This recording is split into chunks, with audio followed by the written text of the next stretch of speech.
Okay, so over the past couple months, my dad has been dealing with an interesting problem, including grain that is coming out of our silos that has gone bad. We're not quite sure how, but my dad was worried about a leak at the top of the silo, so I climbed the silo. While doing so, I feel it is important to note quite a few things of which should be done in regards to silos and safety and whatnot, some of which I'm not really doing in this video, so you can catch me on that. So, I am going to leave the sources down below. However, I will read out the Google AI summarization of what you can and should be doing when dealing with specifically climbing the outsides of silos. The first thing, regular inspections. All ladders should be inspected, as well as fall protection equipment on a regular basis to ensure that they are in good working order. Now, this, I believe, is done yearly, if not regularly, by us being on site and walking around and ensuring that. The next thing you should have in place, just in general, is having a rescue plan. So if a person is suspended, the fall protection system is not able to self-rescue. You need to have somebody around or there in order to get you down. This is usually on our property solved by the fact that no one goes up unless someone else is on site. Now we get to the actual safety side of things, I would guess, rather than just preventative methods and or problem solving from the ground. For fall protection, we have fixed ladders. The fixed ladders that are used, they should be encased in a safety cage, and you should implement 3-point contact methods of climbing. So 2 hands and 1 foot at all times. The next thing is that you should have fall protection systems. For ladders, when you're accessing the top of the silo for hatch access or whatever else use a properly fitted and adjusted safety harness with a shock absorbing lanyard and lifeline. Now, this is unfortunately not a common thing on most on-site silos. Maybe the attachments are there, however, they're usually not implemented. And unfortunately, on our system, they also aren't there. So it is something that we should probably look at. However, because people rarely go up the silos, it's not high on the priority list of getting fixed in terms of something for safety. And lastly, secure anchor points. So the lifeline that I mentioned previously, that should be attached to a secure anchor point and have a rope grab device or a retractable lifeline that can be used. So the harness, the shock absorbing lanyard, and lifeline all need to be securely attached and safe to use. Those of which we don't have on our system.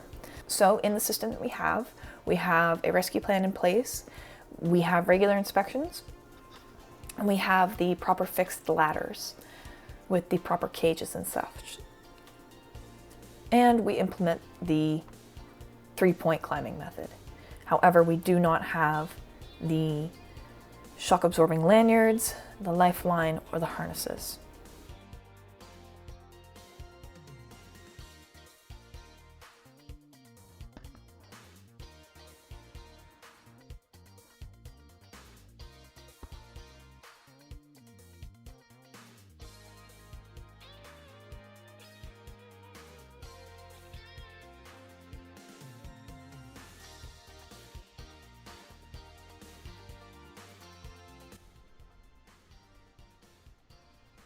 Oh God, I don't like that.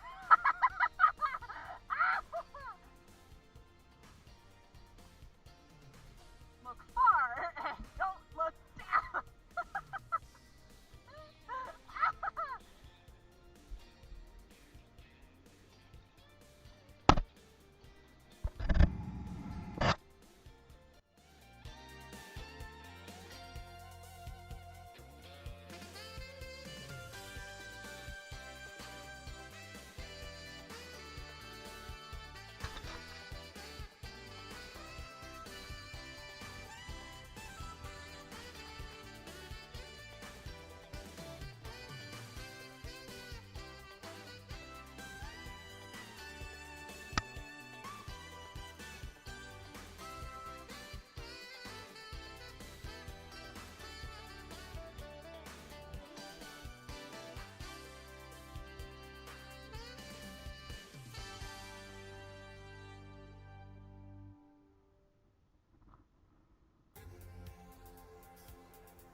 Climbing silos can be incredibly dangerous and incredibly risky at times, so it is not something advised at any point without supervision and proper safety protocols.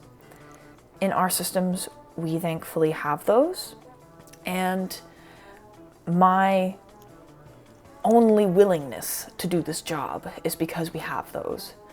So, thankfully, I wasn't able to find any holes at the top of the silo. So, we're not quite sure how the grain went bad. My dad's suspicion is that we just got a bad load. So, that being said, that's all.